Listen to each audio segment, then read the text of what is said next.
Hi, this is Roger in Finland, and today I want to explain that by combining the DJI Osmo Action and the Action2, that's how they made the Action3.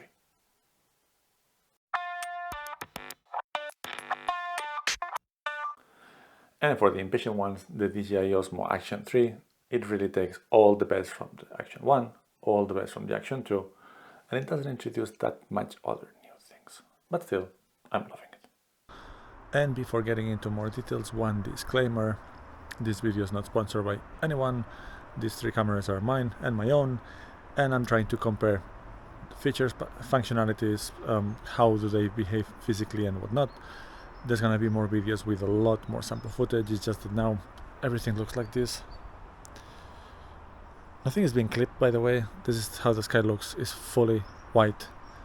I am living under the world's greatest light diffuser at the moment. But let's go back inside. The DJI Osmo Action was the very first action camera from DJI, but they know what they're doing with their drones and gimbals and whatnot. This thing had and still has excellent image stabilization with rock steady. It goes up to 4K 60. It has interchangeable batteries. It does have interchangeable and very easily so this protector of the lens itself. It has micro SD cards that go into the body, and it's fully submergible like this up to 10 meters. Excellent form factor, very similar to GoPros. If you want to mount these in things, you need a cage with those prongs and all those things. And that's something that they improved, in my opinion, in the next iteration, which is the DJI Action2. I had a couple of videos about it. I'm gonna put the links down below, up above somewhere.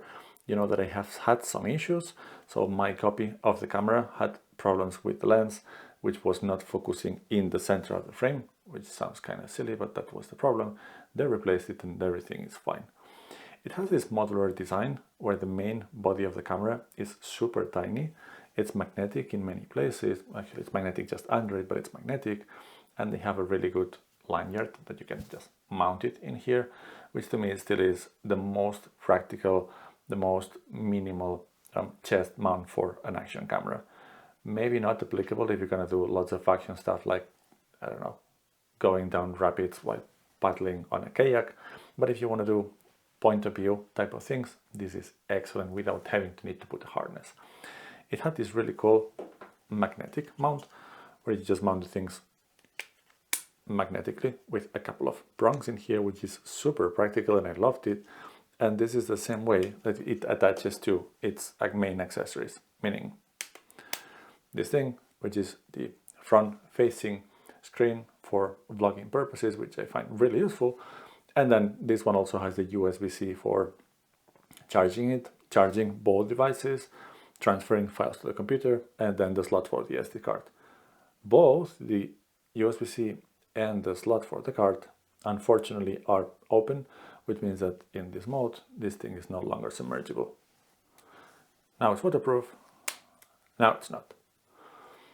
The Action2, which lost the name Osmo, maybe the Osmo is what defines the shape, I guess that's what it is, has a bigger sensor than its older sibling, and it can shoot up to 4K at 120 frames per second, when this one did 60 only. I'm not a big user of high frame rates, but for these action cameras you can get some really cool stuff with them.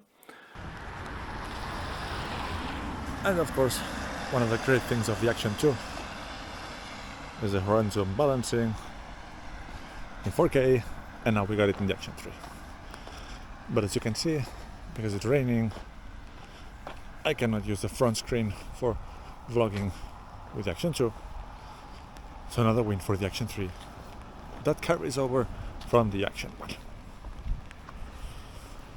This horizon balancing is awesome.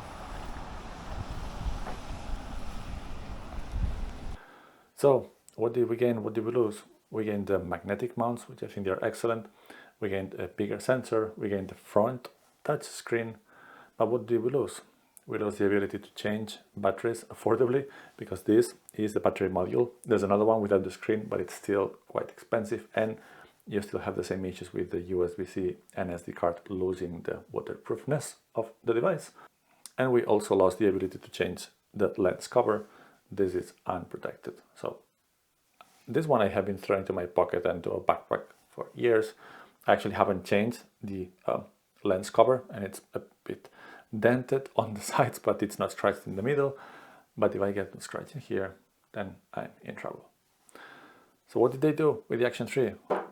Well, so with the Action3, we got the front-facing screen like in the Action1, but in the case of the Action3, it's almost as big as the screen in the Action2, and it's also touchscreen, which wasn't in the Action1. So we gained the nice thing of a front-facing screen for vlogging purposes or changing the settings from the front.